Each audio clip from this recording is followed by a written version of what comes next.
Dan, Talk to me, Terry. I had a really, really good idea for this show.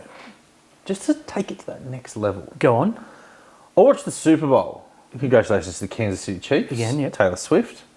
But they had cartoon characters pop up for kids who didn't know the rules, or for people like me who don't understand the rules. That's a really good idea. So I thought, here on Rugby League Outlaws, there are a lot of people who don't understand rugby league. Very much. Half We our can audience. help them.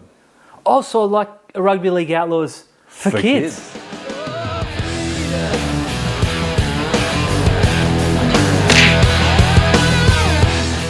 Right now, ladies and gentlemen, Boys and girls, this here is the St George Illawarra Dragons. they're really shit.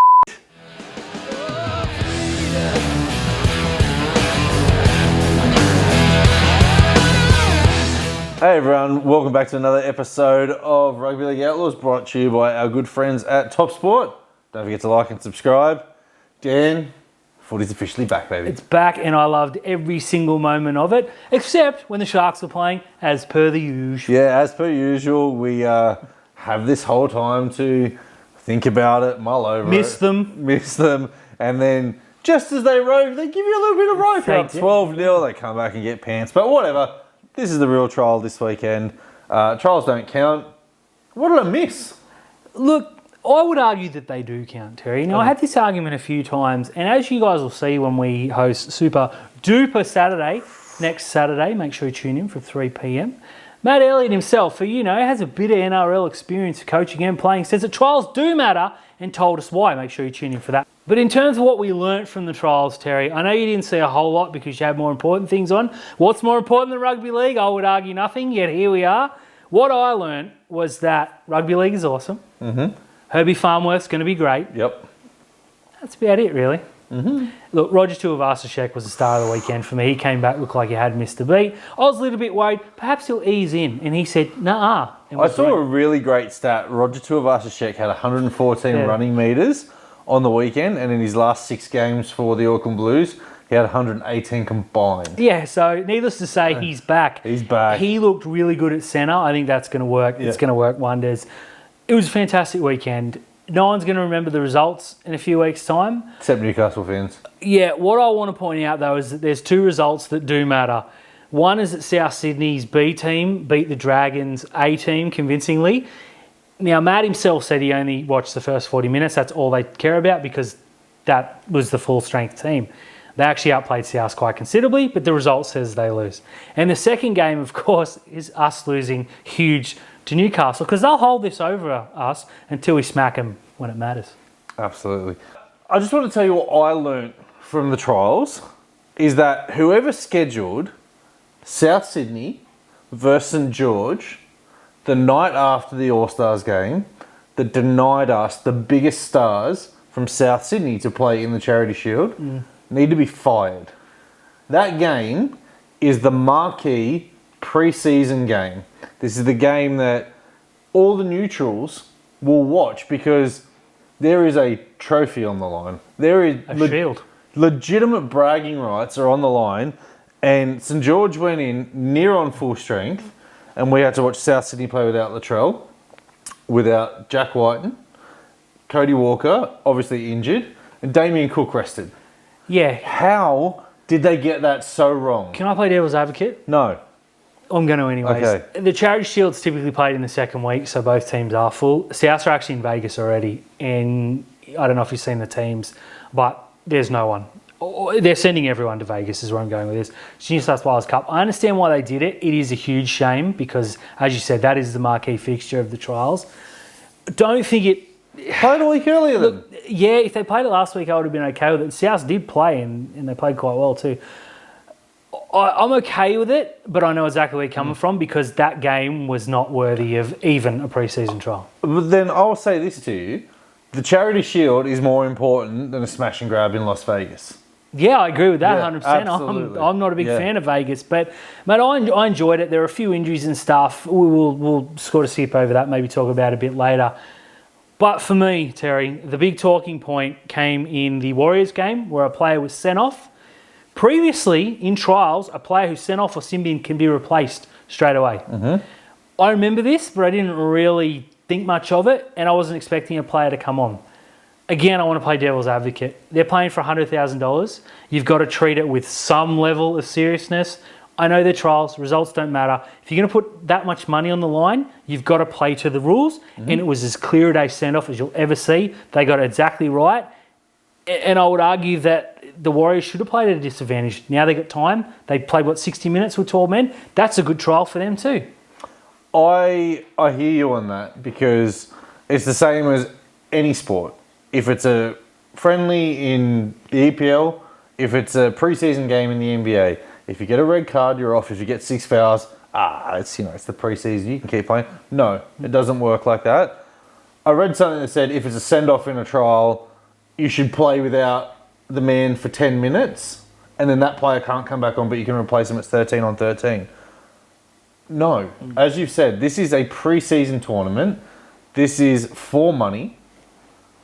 Prestige. It's 13 on 12. You've been sent off.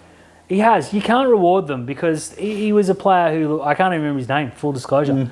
So he goes off a couple minutes to go. They bring two of us, check back on. He scores a winning try. It just can't be. It was a send-off and it had to be treated as such. The tackle was as clear a send-off as you'll ever see. As I said, it was a shoulder forcefully to the head. Yeah. Not poor Declan Casey. Yeah, for sideways. 6, yeah. This poor kid. I hope he's okay. I've heard he's going to be all right, but he's going to miss a couple of weeks, obviously, with concussion protocols. Had to be a send-off. Had to be a send-off. The other thing we've seen, suspensions from trials. Yep. What are your thoughts on this? I think if, for this kid who's been suspended for 4 weeks, he did the crime in a trial. He's been punished from doing the crime in a trial. The Warriors play a trial this weekend. That should count as the first game of his suspension. Correct. 100%. Yeah. You can't turn around and go, well, we're going to send you off, but you can play next weekend, but you can't play for the 4 weekends after that. If you're going to suspend him from a trial, then a trial has to count. The same as if you get suspended in the grand final and you're going to go and use test matches so you can get back for round one, or you're going to go and use the NRL All-Stars, or any kind of loophole to get out of it. This isn't a loophole. This is a game next weekend in a pre-season tournament sanctioned by the NRL. That's game one of his suspension. They have to come to an agreement. Does this count or not? Yep. Because I'm seeing mixed messages. Because I'm very much of the opinion that you treat it like an NRL game. Yeah. Well, if it doesn't count, then he shouldn't be suspended. He should just cop a fine. Yep. Completely okay with that. My thinking was if you cop 2 weeks, it should be 1. Yeah. In the regular season, or if you cop 4, it's 2. You halve it. I don't know. There's something there, but the next trial has to count. Yeah. No. My thing, if it's 4 weeks and he's been suspended, he's been sent off in trial 1. He can't play trial 2. Can't play round 1, 2, and 3. Whether that is NRL or New South Wales Cup doesn't bother me, right? Because New South Wales Cup starts a week before, and as we said, this kid's probably going to be New South Wales Cup. So that's the first one of his suspension. I'm cool with that. Completely fair. But yeah, you can't treat it as a the NRL love bending the rules. You can't do it. You just can't do it. No, you can't. Third and final point from the trials, Terry. The new rules. Now, you didn't watch too much of it, but I have to say, actually, let's hear what you have to say, because I'm going to be very positive here. The biggest one for me was you're seeing a lot of short dropouts now. You are, yes, as we expected. Because you can't get penalised, right? So there's a loophole in this. There's always a loophole, right? If you're up, 24-20, and you force a dropout and you have to take it, there's nothing, or if you're up 19-18, there's nothing stopping you booting the ball out on the full. There's nothing to stop you from doing that. So there's loopholes around it. So I think intentional out on the full, you'd probably have to say, okay, we can have a shot at goal. But there was the comical one where I think it was Pappenhausen in the Storm game kicked it and it went dead. That's just banter. Yeah. Right? That was really good. So I don't mind the dropouts, but then I saw a kickoff go out on the full and it was a penalty and a kick for touch. I didn't think that was happening. Only short kickoffs. If it's deemed to be a long kickoff, if you roost But it wasn't a long kickoff. It's outside a certain thing. I don't know exactly. This was from a kickoff. So this was from. But he's put it out off the kickoff. Yeah. This was the Dogs Storm game again. The Dogs scored a try. It was after the Bronson Xerri try. Storm tried a short kickoff. It went out on the full. and penalty to the Dogs, and they got the kick for touch. I know with Toby Sexton kicked it for long touch. kickoffs, because we saw quite a few of those, which is real bad at this time of year. They should be getting that right. So there's some conjecture with this. Yep. I don't think you're going to notice it too much. I don't mind the penalty taken away from a short dropout. I think it's still got to be a penalty for the kickoff. That's fair enough, because you take the risk. Yeah. I agree. I think that rule, people get used to it. That doesn't matter. The one I liked was this third man in grabbing the leg. Yeah. So many times last year, you've seen a tackle completed, they go to ground, and someone grabs the leg and twists them around. It takes them 2 seconds to get back. Slows the ruck down. Painful to watch. 3 or 4 times I noticed on the weekend. Boop, penalty. Won't be doing that for much longer. But there's also as well, like if, say me and you were tackling producer Dids, good friend of the show, Paul, comes in and just lifts the leg unnecessarily, that's also a penalty now as well. Yep. So I really like that rule because, one, it's a cheap tackle. It is. And two, it's a cheap play because you're picking the leg up to spin them around. Yeah, it takes them away. I like that. So I thought that was great. The downtown rule, we saw 3 or 4 of those. I don't get this rule. What is the downtown rule? If you're in front of the kick, you can't get involved. So instead of a 10, this was a bit weird because my thinking was if you were in front of the kick and it went down, they pinned, you've got to get back on side before you can get involved, or you got to give them 10. Yeah. It's changed. I'm not 100% certain with this one. Yeah, my thought was if I played the ball, you kicked it, and I'm in front of you as I go down, I just have to get 10 metres. I don't think anyone who's in front can get involved anymore. But the rule that I saw that I really like were blockers. They were getting pinged, and players were just jumping in front of chasers as they came through, and I've hated this for many, many years. So, but how are they going to determine what is a downtown and what is an accidental, like you're just a step in front offside? Well, I suppose that's going to be the problem, isn't it? Right? Stay tuned for that. But I think overall it was a net positive. I'm happy with the rule changes thus far. I'm sure they'll give us reason. I'm sure they'll twist and turn it and we'll hate it. We'll be back on here in a couple of weeks saying, fools! Can we just leave the game alone? Speaking of leaving the game alone, Jared Royer-Hargreaves has announced that he is retiring at the end of the season. And that's not entirely true, Terry. It's not. He said his time at the Roosters has come to an end. Yeah, that to me says he's going to the ESL. It certainly does. Yeah. I doubt you'll see him lining up for South Sydney or Cronulla next year, that's for sure. Well, the Warriors are missing Addin Fanua-Blake next year. Could it be one last hurrah? No, I think you'll see him at Catalans. Yeah, me too, but that's not a bad shout.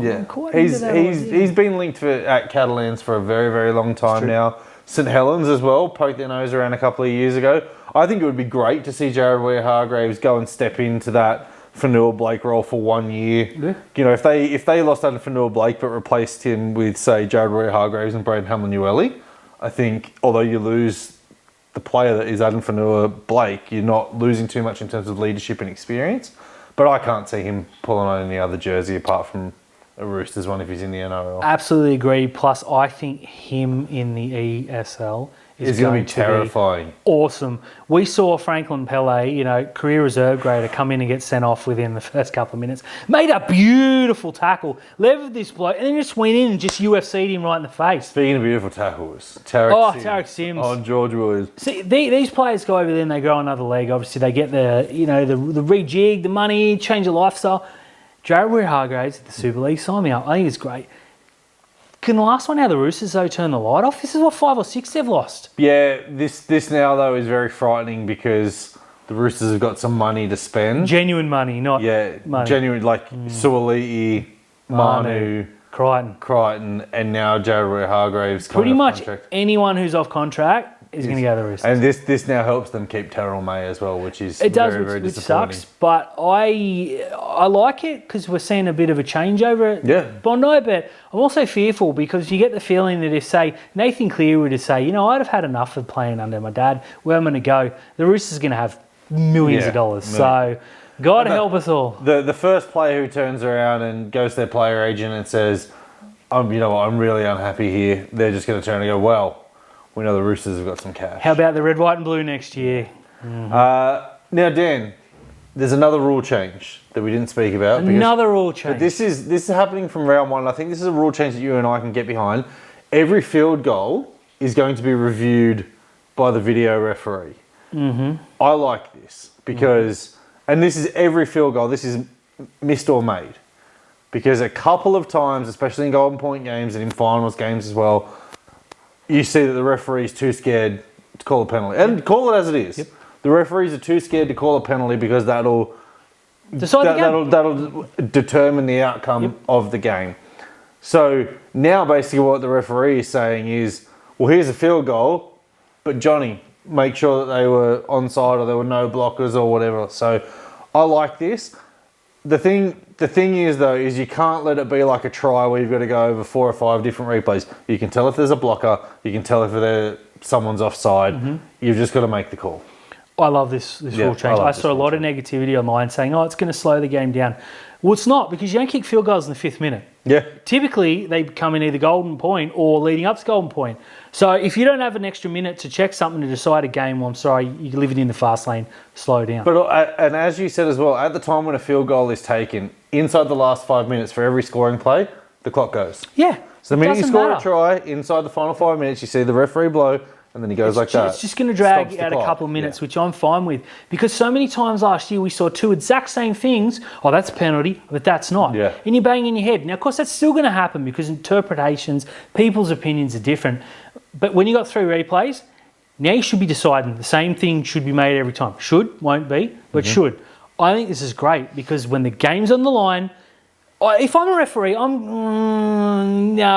Oh, yeah, I'll let Dids make that determination. Yeah, I'll give the field goal like a gentleman.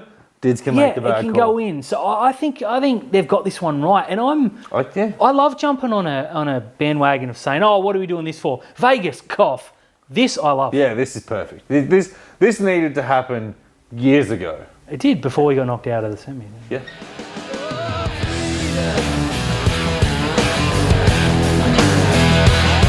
Dan, talk to me, Terry. We had our viewer hot takes for a couple of weeks. All rubbish. Challenge for us to give our own hot takes. It's be hard to beat some. We got some really good ones. Some really, really good ones. And then AJ gave one and just ruined it.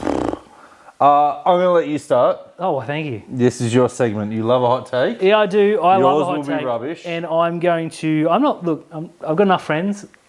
I'm not here to make friends, Terry. Let's go. Number 1, Newcastle missed the top 8. It's going to make me unpopular, but do I care? No, not at all, because you guys got there on the back of an all-time performance from one player. You run at Willie Mason all you want. He was exactly right. Outside Kalen Ponga, 1 through 1, 6, 7 and 9. There's no superstars there. Now, I would argue you don't need superstars, so I'm a big fan of Tyson Gamble especially. I don't think Brayley's much good, and I think Jackson Hastings may lose his spot to Jack Cogger. I just don't think there's enough there for Newcastle. I don't think it's going to be Jackson Hastings that loses his spot to Jack Cogger. I see Jack Cogger in a lot of people's team in the number 14. That is for Tyson Gamble. That spot there is for Tyson Gamble. The 14 at Newcastle, he can come on at lock, he can come in at 6, he can go in the centres. He can do whatever he needs to do, right? I like Gamble. So I like Tyson Gamble as well. Jack Cogger, though, is a better player, right? Really I have Newcastle in the same spot that I have Cronulla. You give me 6 to 10. Mm-hmm. So I'm okay with it. I think, though, that the Knights are a lot better than some of the other dross that's out there. And I again, 6th, 7th or 8th for me, but I do like that.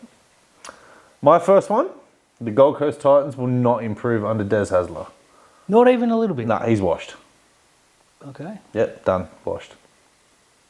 Go on. I think they have to improve because they were terrible last year. Although Dave Fafita missing the opening month is really going to hurt. Who's their big name signing this off-season? Des Hasler. Des Hasler. Yeah. I don't think they get any better. Fair enough. I want to argue, but I can't really. Mm-hmm. That's completely within the realm. Yep. Tavita Totola will play for New South Wales this year. Ooh, I don't mind it. I think he's better than the Saifidi twins. Absolutely. Should have played last year. Yeah, I think now he's better than Junior Paulo. Mm-hmm. Look, they seem to have stamped David Clemmer's paper to never play again. Yeah, strange. So I don't mind this shout. I think Totola is a fantastic player. I'm going to stick with State of Origin here with you. Oh, nice. And I'm going to say that Tavita Tola, absolutely, I like that. The starting back rowers for the New South Wales Blues should be Keon Kolomatangi and Hamoli Oluwakawatu. I love that. I actually called that last year. said they got to be your first two players picked. Yep. Frizzell is done, as far as I'm concerned. Isaiah Yo's obviously going to be in the middle. Cam Murray, I prefer in the middle too. That's the thing there that I have, is that Cam Murray, you can't put him on an edge in Origin. I think he's better off coming off the bench for New South Wales. I love that shout, and I would 100% subscribe to your newsletter. Thank you. Okay, number 3 for me. Bit of a double up. Bit of sweet. More sweet than bitter. Chad Townsend, gone from the Cowboys. And Ben Hunt, gone from the Dragons. Direct swap? Absolutely not. Just both gone. I think the Dragons need to move on quickly. I don't care what he said in the last couple of weeks. You can't unsay on national television as $1 million halfback who's also your captain, yeah, I'll see where I am next week, but I'd like to be so-and-so. You should be front and centre saying, I'm here, I'm the captain, I'm the best player, I'm going to take us to a premiership. Of course, that's laughable at this stage, but it's what you need to be saying as the captain. The fact that he said, I've recommitted, you shouldn't need to recommit, mate. You sign a long-term contract. He needs to go. That money can be spelled elsewhere. And Chad Townsend, gone. Sucks. Right, so a direct swap, though, would make a lot of sense because Chad played his best football under Flanagan. True. And the dream for him one day was Chad Townsend and his son. That, yep. So you could have that at the Dragons. Oh, that would be so fun. That would be terrible. Or the Tigers would actually have a chance to throw shade. Yeah, they would.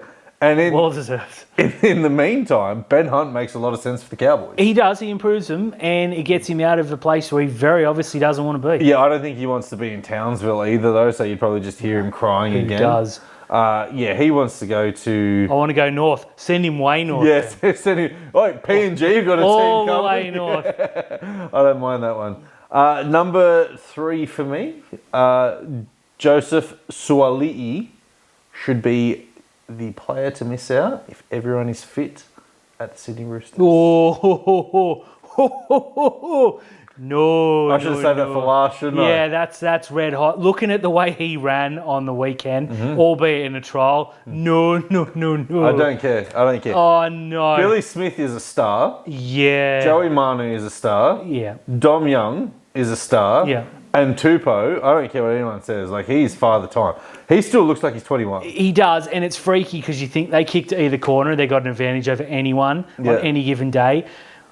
Billy Smith, I love him, and I think he's going to be a good player, but next year, because if I've got Suoli and I'm leaving him out, Trent Robinson deserves to be sacked. He should be going to rugby union too. Nah, Suoli is the odd man out, man. He can go and play for North Sydney. That is red hot, but whoa, no. Okay, this is going to be controversial because of what happened on the weekend, but I wrote this beforehand, just deal with it. Paseka and Sipley are going to be the new Bash boys. They need to start for Manly. Yep. Because Aloe ain't got what these two do. They are frightening. Yeah, Taniela Paseka is arguably my favourite prop, and we have many a podcast of me saying if I could get one forward who was off contract at the time, it was our boy. Yeah. Anyway, we ended up with Adam Fanua-Blake, but yeah, whatever. it worked out all right for us. Yeah, I don't mind that shout either. Aaron Woods can't get a game for them whatsoever. He was dreadful. Look, Josh Alloway is a terrible human being, and we get that. I think he's still got something to give them off the bench. Yeah, off the bench. Yeah, exactly. He shouldn't be starting that. Now, of course, Sipley has been suspended. He did come out and apologise, and he said, I'm really sorry. He obviously didn't mean it. It's just one of those tackles that went horribly wrong, which I like. On field, though, this guy is a legit killer, and I think these two are frightening. Yeah. Big fan of both. Number 4 for me, I've got Jack Whiten winning a spot in the Team of the Year at centre. Oh, okay. Yeah. Jeez, calm down. I like it. Coming in high. He's a good player. Very, very good player. This is you don't know where Stephen Crichton's going to play. Now, I know he's named at the centres this weekend, but I still think he's going to get first shot at fullback. Mm-hmm. I think Herbie Farnworth is the second best centre in the game if Crichton is not there. Yep. I think Joey Manu's head's turned. Yeah, already. Fair enough. I think Joey Manu's head's turned. And I haven't seen the consistency in Bradman Best that would suggest that he could do that for an entire year. Mm. So I think Jack Whiten's... He left Canberra with a point to prove. He's going to be in the centres. Yep. Centre of the Year. Fair enough. Now, I disagree heavily with your Bradman Best take because I have got him as the first centre pick for the Blues. Yeah, I've got him as the first centre pick for the Blues because Jack Whiten is retired. My thinking is, okay, I know Turbo's a great player and I know Latrell's a great player. They're not in the centres. When's the last time either of them played particularly well or a full game for the Blues? 2021. A long time ago. Now, Turbo is a great centre, and if you got him, you got to play him, obviously. But if it's not Crichton and Bradman Best, you got to pick genuine centres. Yeah. Latrell hasn't played well in Origin for a couple of years, and Turbo can't stay fit. And I'm not bagging him. I love the bloke. I would Turbo, kill everyone in this room and everyone watching to have him in a Sharks jersey. But he just ain't it. Bradman Best is going to be the centre of the year just to go against you. With Jack White. There you go. I'm okay with that, but Bradman Best will be the centre of the year. I didn't say Jack White would be the centre of the year. I said he would be in the team of the year at centre. Well, there we go. We've worked it out. There we have. Number 5. What do you got? Oh, that's mine. What's yours? Oh, number 5 was Bradman Best. Yeah. Yeah, I like that. That's a good segue. Number 5 for me is that despite what everyone's saying in this preseason about them, Melbourne Storm are still a premiership contender. Yeah, they're good. I mean, they did lose a preseason game, though. Yeah, now, when I say they're a premiership contender, that doesn't mean I think they're going to win the premiership, because I think the grand final is a grand final rematch. Yeah, fair. But you got your contenders, and if you're in the top 8, technically you're a contender. True. Because you have a chance to win it. Now, I would say there's the top 4 are the absolute contenders. The 5 to 8 are just giving them a warm-up for the finals. True. And anything 9 to 17, Is the official they're the term. pretenders. Yep. So, yeah, I've got the Storm in the top 4, challenging for honours. I like it.